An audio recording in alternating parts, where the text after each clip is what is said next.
Okay, Akarja, our friends, welcome back to the third part of this Golden Rule Day contribution from the GoldenRuleism team, where we're also launching the GoldenRuleism Ambassadors Network. And we still have Hugh on the line, so thanks, Hugh, for staying with us. I'm going to ask you, Hugh, why did you sign up to become a GoldenRuleism Ambassador? Well, you kept asking me for like about 10 times in a row, so I eventually just signed up to keep you quiet. No, I'm only Persistence is kidding. good. Well, if you don't ask, that's true. You won't get anywhere. So, um, no, I had a look at the website, and it's really fantastic, Shane. What you are trying to do with the golden ruleism. There's some great resources, and I love the idea of the map and the pin on the map, because it really is something concrete.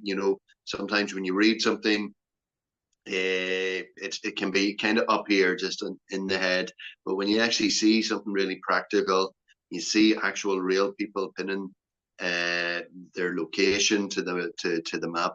It actually genuinely helps you to connect and to see what you're doing in terms of the worldwide context of so many people really who are genuinely following golden ruleism, trying to reach out and be kind and be empathetic all around the world, because we do hear so much of the really kind of horrible things that are happening in the world, and there's we can reach a point of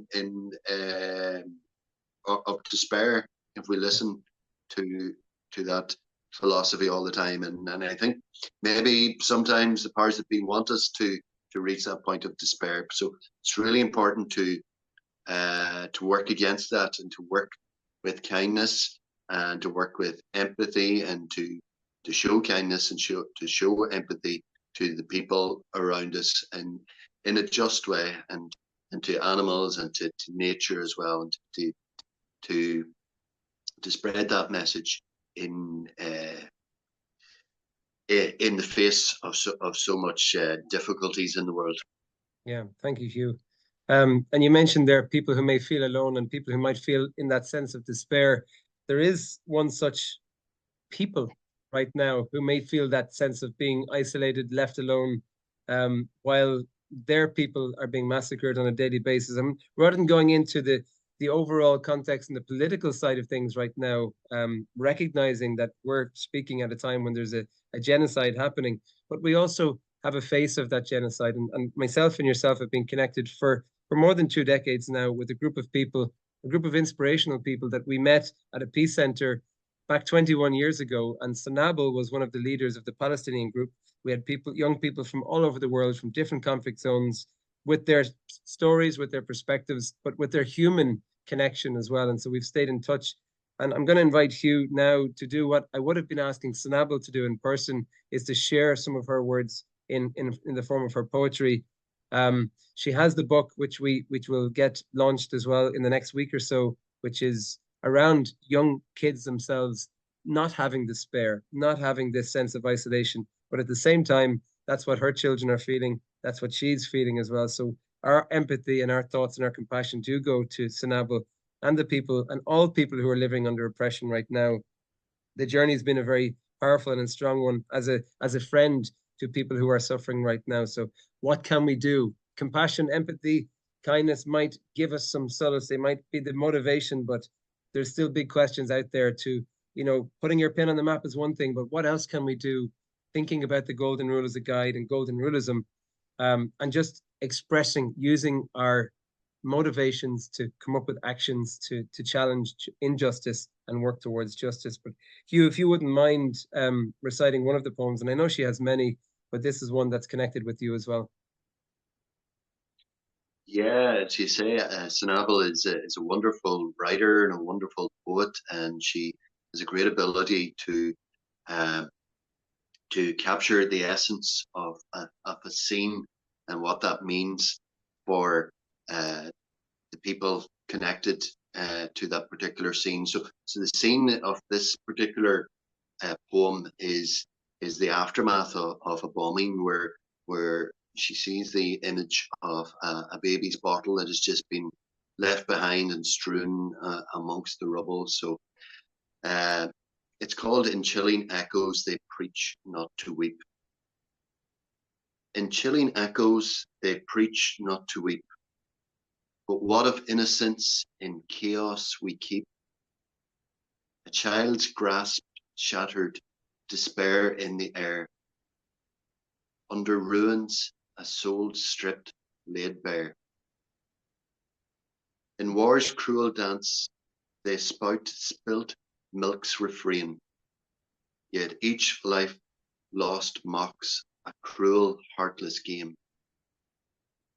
In a world consumed by whispers, we plead and mourn, not just lost, but shattered, torn.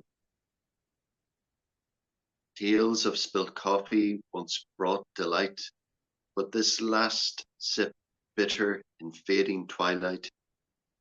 An elder's love poured in every cup, now silenced, entombed, buried deep, built up.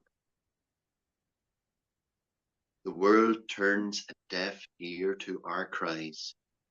Innocent withers within silent goodbyes. Not just the fallen, but the ones pleading. In a world where dreams lie shattered, bleeding.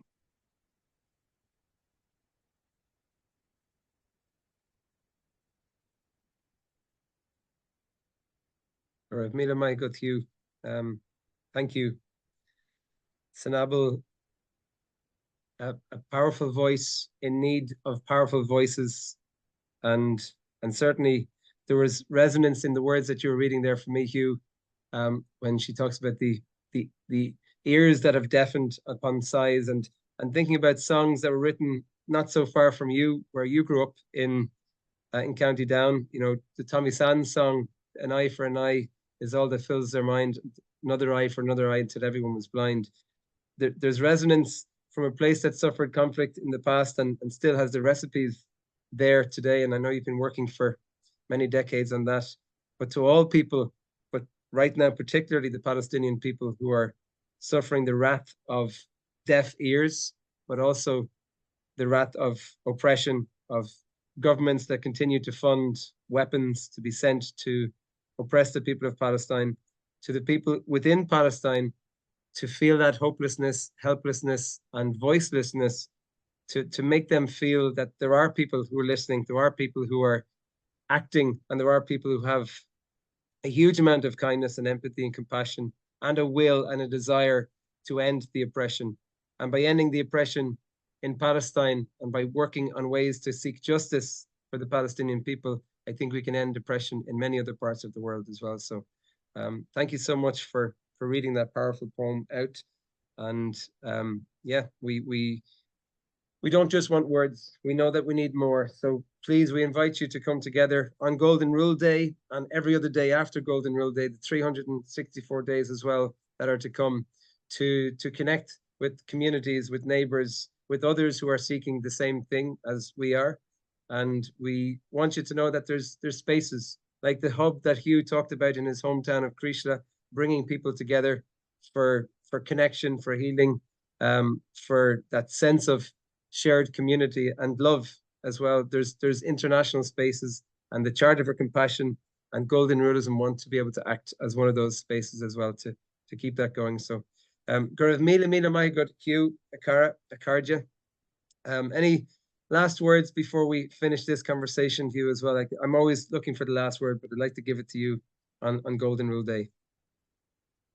Well, I suppose just to try and implement to be really kind of practical, to look out for other people, to look out for the environment, even something really small, like like picking up some rubbish that you see on the street and putting it in the bin, or doing something nice for somebody, bringing them a wee cup of tea, or buying someone a coffee or something in a reusable cup.